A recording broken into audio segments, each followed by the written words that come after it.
Demonic presence at unsafe levels. Lockdown in effect. There are many demons, but there's only one. Electro Demon.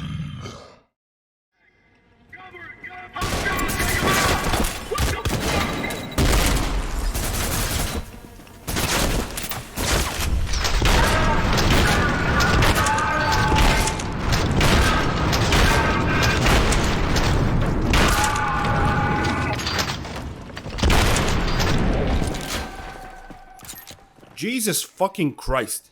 That's the best way to describe Trepang2. Trepang2 is an indie game developed by Trepang Studios and published by Team 17, currently only for the PC. I've been waiting for the full release of this game for quite some time now, and finally the full version of Trepang2 is available for purchase on Steam. The game came out on June 21st, 2023. I played the publicly available demo about a year and a half ago, and I saw this had insane potential.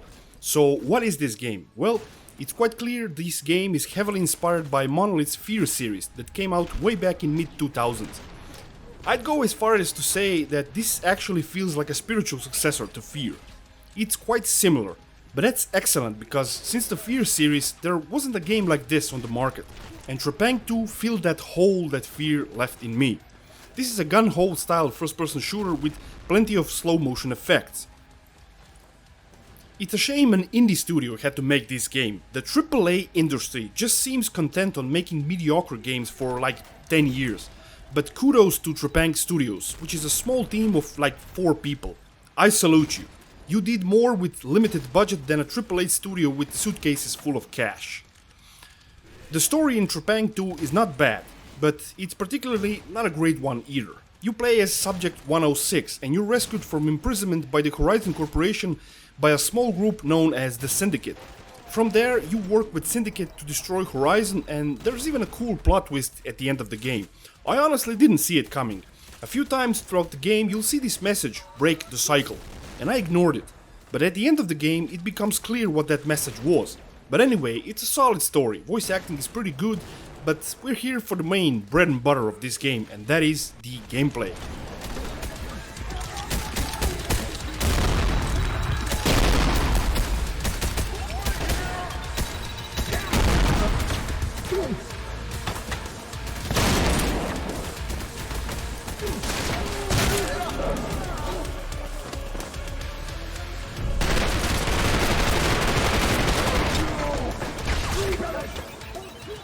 Like I said, Jesus fucking Christ. That's the gameplay of Trepang2. It's balls to the walls insane. You have special abilities, and the main one is slowing down time. You feel that slow-mo meter by killing enemies, but my god, once you activate slow-mo, it's insanity. The slow-mo effect is so fucking well implemented that it's beyond belief. You also have the ability to cloak. It basically makes you invisible for a short amount of time. It's useful when low on health or when trying to surprise enemies. You can slide, and that's fucking gold. You press a button and slide. You can even knock enemies with this slide move. Combine this slide move with slow motion and my god, it's absolute carnage. There's debris flying everywhere, blood gushing from enemies, volumetric effects, etc. This game really has one of the tightest gameplays I've ever seen. You can even use an enemy like a shield. When you're done with him, you can snap his neck or throw him with a grenade. It's pure fucking gold. You carry a maximum of 2 weapons, and all are solid.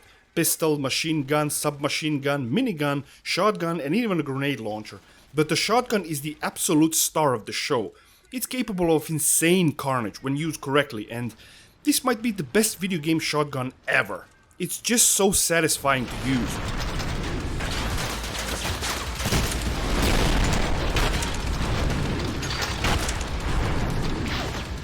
Later on in the game you get the ability to dual wield weapons, and you can even dual wield 2 shotguns. It's a solid mechanic, but honestly, I never used this. I just found the one weapon to be more than enough. Maybe that's just me. Enemy AI is quite smart and they'll try to outflank you. I love hearing their chatter on your comms system.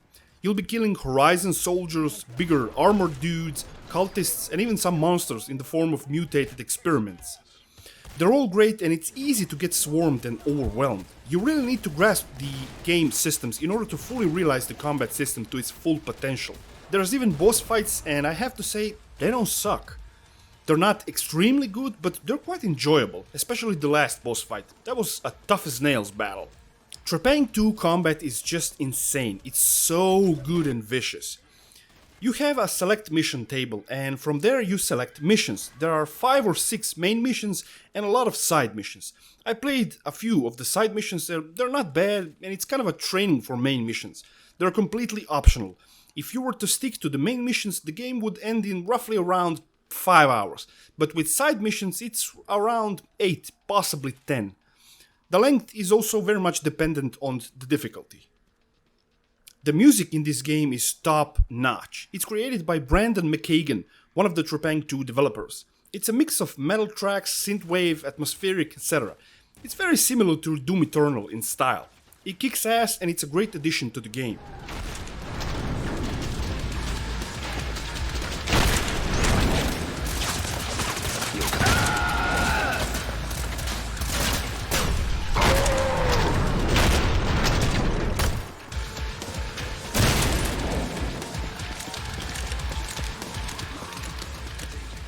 Graphically speaking, Trepang2 did a solid job in that department. It uses the Unreal Engine 4 and everything is sharp and nicely detailed. It's really a great looking game. There's debris flying everywhere, explosions, an exaggerated use of volumetric lights when in slow motion I very much like. The enemy jibbing and the enemy reactions are really superbly done. It's a great use of the engine and it works flawlessly, which is a plus. Most of the Unreal Engine games always have problems either with frame times or shader compilation issues, but none were present here in Trepang2.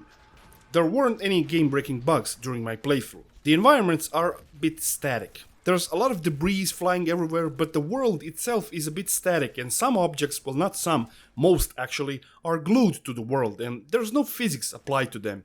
But it is what it is and I believe this is due to the use of Unreal tech. It's an engine that it's made for everything and everyone, kind of a one-shoe-fits-all scenario. Trepang2 has a weird name. It's not a sequel and God knows what Trepang means. I think I read somewhere that Trepang2 name sounded cool when they were searching for a name, kind of like a joke, and it remained the official name for the game.